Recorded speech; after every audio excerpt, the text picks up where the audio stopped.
Direction super అండి అసలు. Visuals, car fire scenes అయితే అదిరిపోయింది అసలు, సూపర్ అసలు. కార్లో ఫైర్ సీన్స్ ఉన్నాయి కదా, అది మొత్తంలో హైలైట్ అవే ఇంకా దానిలో ఫైట్ సీన్స్, గుర్రంలో మొత్తం శాండ్ స్టామ్స్ అవన్నీ సూపర్ వచ్చాయి. సూపర్ అనిపించింది మొత్తం. సాంగ్ ఒకటే సాంగ్ ఉంది అన్న దబిడి. ఇంకా బీజిఎం కూడా హైలైట్ కొట్టింది, అన్ని టాప్ వచ్చింది. సెకండ్ హాఫ్ కొంచెం లాగ్ వచ్చింది, అంటే మొత్తం స్టోరీ చూపించిన తర్వాత సంక్రాంతి మొత్తానికి ఇదే టాప్ కొడుతుంది. ఆయన మొత్తం టోటల్గా స్టోరీ చూపించాడు సెకండ్ హాఫ్ మొత్తానికి, ఇంకా టోటల్ ఎక్స్ప్లెనేషన్ ఇచ్చాడు సెకండ్ హాఫ్లో. ఫస్ట్ హాఫ్లో అంటే ఇంకా మొత్తం ఇంపార్టెన్స్ ఇచ్చాడు పిల్లకు వాళ్ళ డాటర్ కోసం అని చెప్పేసి. సెకండ్ హాఫ్లో మొత్తం ఇంకా స్టోరీ చెప్పాడు. ఆ వాటర్ డాకు మహారాజ్ 100%. ఎందుకంటే ఐపీఎస్ నుంచి ఐఏఎస్ అంత ఈజీగా ఎట్లా పంపిస్తారు? ఎట్లా చెప్తా, పేపర్ లేదు అగరా. పేపర్ అంటే నేను టీ షర్ట్ అంటే పూమా, ఎట్లా చెప్తా నేను. సూపర్ ఉంది, అదిరిపోయింది అసలు. సాంగ్ సూపర్ ఉంది. ఆ సాంగ్ అయితే ఒకటే ఉంది. హీరోయిన్లు ఎంతమంది? 4-5, ఆయనకి సరిపోయేంతే ఉంది. హీరోయిన్లు కూడా చాలా మంది ఉన్నారు అంతే. కొంచెం బాగుంది, సరిపోయేంత ఉంది. Hit, super hit. 30 days 150 days guarantee ఆడుతుంది. ఫస్ట్ హాఫ్ బాగుందా, సెకండ్ హాఫ్ బాగుందా అంటే ఒకటికొకటి పోటీ పడుతున్నాయి.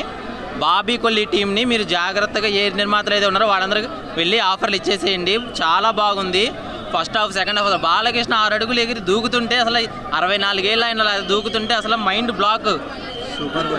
సూపర్ భయ్య. అసలు థియేటర్లు దద్దరిల్లిపోయినాయి. అసలు ఆ మ్యూజిక్ తమన్నా కొట్టాడు. అసలు ముందుగానే హెచ్చరిక చేశాడు కాబట్టి చాలా బాగుంది సినిమా. ఏది బాగాలేదని చెప్పను భయ్య. అసలు బాలకృష్ణ ఓ పక్కన నరుకుతూ ఉంటే డైలాగులు, ఒక్క డైలాగ్ ఉంది ఏమంటే డైలాగ్ ఏంటి, నక్కల మీద పడితే అది వార్నింగ్ ఇవ్వడం కాదురా, ఇది లైన్ హంటింగ్. బాలకృష్ణ హంటింగ్, సంక్రాంతికి హంటింగ్ బాలకృష్ణ స్టార్ట్ చేశాడు. జై బాలయ్య. ఫ్యామిలీ ఇప్పుడు సాంగ్ సూపర్ హిట్ సాంగ్, అది సాంగ్ సూపర్ హిట్. అసలు చాలా బాగా వచ్చింది, చాలా బాగా హైలైట్, చాలా బాగుంది. Super 150 day Balayya Babu cake cut చేస్తాడు. ప్లస్ సినాప్సిస్ అంతా వెరీ రెగ్యులర్, అంటే స్టోరీ లైన్ ఇది రెగ్యులర్గా చూసే స్టోరీ లైనే. కాకపోతే బాలయ్య కాబట్టి అది ఇంకో 2 మెట్లు పైకి ఎక్కింది మూవీ. ఇది నరసింహనాయుడు ఎక్స్టెన్షన్ లాగా ఉంటుంది మూవీ. అప్పుడు జనరేషన్ నరసింహనాయుడు చూస్తే ఇప్పుడు జనరేషన్లో డాకు మహారాజు లాగా ఉంటుంది. బ్యాక్గ్రౌండ్ స్కోర్ 50% మూవీని ఎన్హాన్స్ చేసింది పైకి. అది ఇంకా తిరుగుతుంది మైండ్లో నాకు.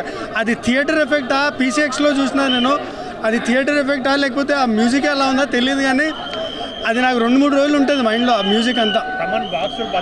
నిజంగానే బద్దలైపోయినాయి, సీరియస్గా ఇట్లా నాకు ఇట్లా షర్ట్ వైబ్రేట్ అవుతుంది అక్కడ లోపల. ఆ మ్యూజిక్కి షర్ట్ వైబ్రేషన్ వస్తుంది, అంత సౌండ్ ఉంది. 100% చూడవచ్చు.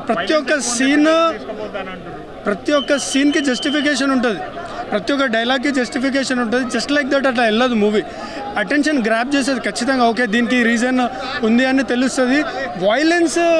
వాయిలెన్స్కి జస్టిఫికేషన్ ఉంటుంది. మీకు కొడితే కొడుతున్నాడు, కరెక్టే కొడుతున్నాడు అనిపిస్తుంది. ఈ సినిమాలో విలన్ని సూపర్ పవర్ ఉంటుంది. అసలు విలన్కి ఈక్వల్ టు బాలయ్య బాబు ఉంటాడు. విలన్ అంతా డమ్మీగా చూపెట్టలేదు, సూపర్ పవర్ ఉంటుంది. మన యానిమల్లో విలన్ ఎలా ఉంటాడో ఎక్స్ట్రీమ్లీ సూపర్ పవర్ ఎక్కువ ఉంటుంది అతనికి. అతను బాలయ్య బాబుని కూడా కొట్టేసేలాగా ఉంటాడు, అలా చూపించారనమాట. ఓవర్ 4.5 ఇవ్వచ్చు. అంటే